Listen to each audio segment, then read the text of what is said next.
Salam budaya, selamat berjumpa kembali dengan channel saya Heri Purwanto. Yang mana dalam video kali ini saya akan melanjutkan pelajaran aksara Jawa, baik itu Jawa kuno ataupun Jawa baru. Namun sebelumnya untuk teman-teman yang baru bergabung, saya persilakan subscribe terlebih dahulu. Dan apabila menganggap video ini bermanfaat, saya persilakan untuk membagikannya kepada teman-teman yang lain supaya ikut mendapatkan manfaatnya. Baik teman-teman, dalam video kali ini saya akan membahas tentang nama tokoh dalam sejarah Kerajaan Singasari, yaitu istri dari Ken Angrok ya, yang namanya tertulis seperti ini.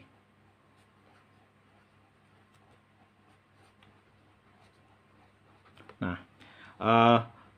umumnya secara kaprah banyak yang membaca Ken Dedes, baik itu di sinetron, di ketoprak, atau di pertunjukan-pertunjukan sandiwara.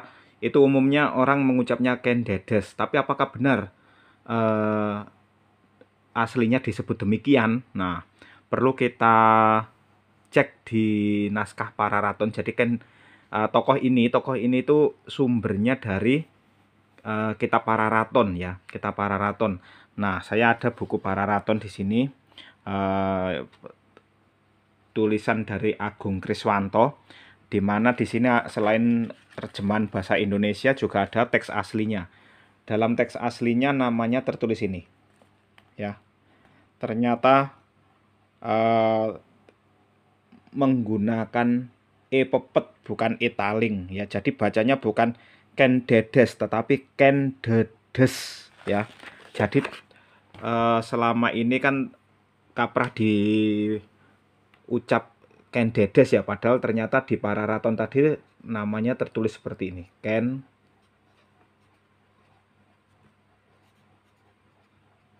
Nah, Ken Dedes ya. Ini kalau di bukunya Agung Kriswanto tadi menggunakan huruf DH ya. Karena tidak menggunakan huruf diakritik sebenarnya. Kalau di bukunya C.L.A. Brandes itu tulisannya seperti ini, Ken.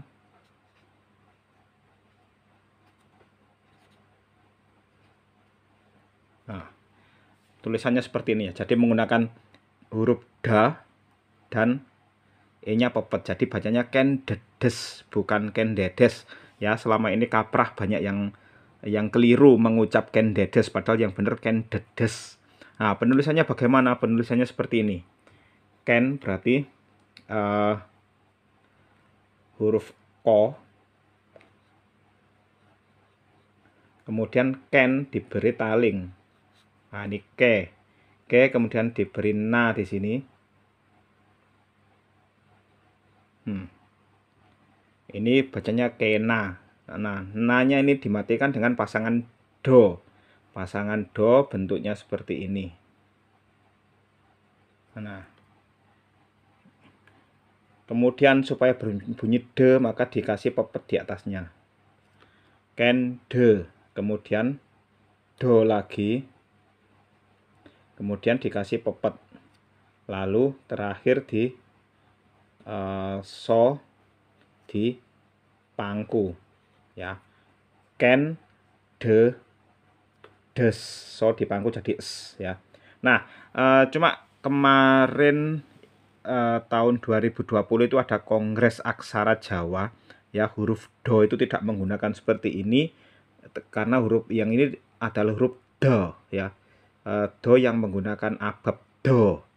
Sedangkan huruf do itu bentuknya seperti ini. Jadi kalau ini aturan Honocoroko apa ya, Aksara Jawa Kongres Riwedari dan Kongres Bahasa Jawa, huruf do-nya seperti ini. Tapi kemarin Kongres Aksara Jawa tahun 2020 itu menetapkan huruf do seperti ini ya. Jadi kita ulangi lagi.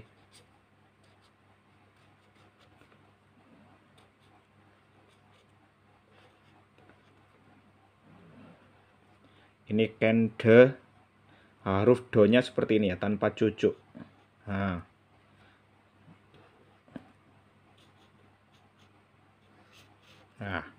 Ken Dedes.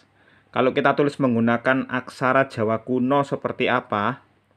Nah, seperti ini ya. huruf K, kemudian diberi taling, kemudian na, kemudian pasangan da,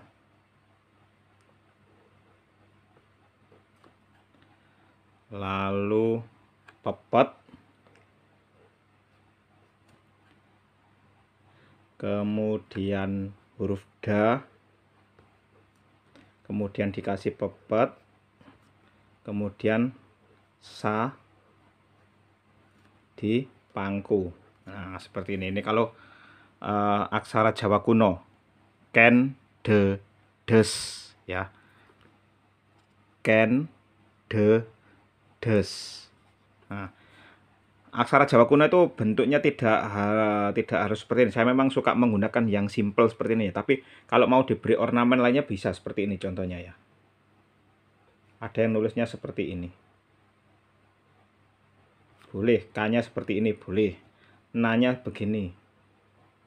Ya. Kemudian pasangan da, pepetnya lingkaran diberi titik 2. Ini juga boleh. Ya, ini juga pepet. Ya, ini pepet zaman Medang seperti ini, kalau zaman Majapahit seperti ini. Ken, de, ya. Kemudian pepet lagi.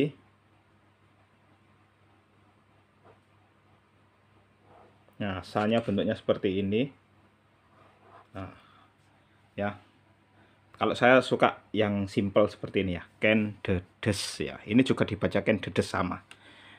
Baik teman-teman, sementara sampai di sini dulu video kita kali ini. Jadi dalam video ini saya sampaikan bahwa pengucapan yang benar adalah ken, de, des, bukan ken, de, des ya. Terima kasih teman-teman sudah menyaksikan. Sampai jumpa di video selanjutnya. Salam budaya.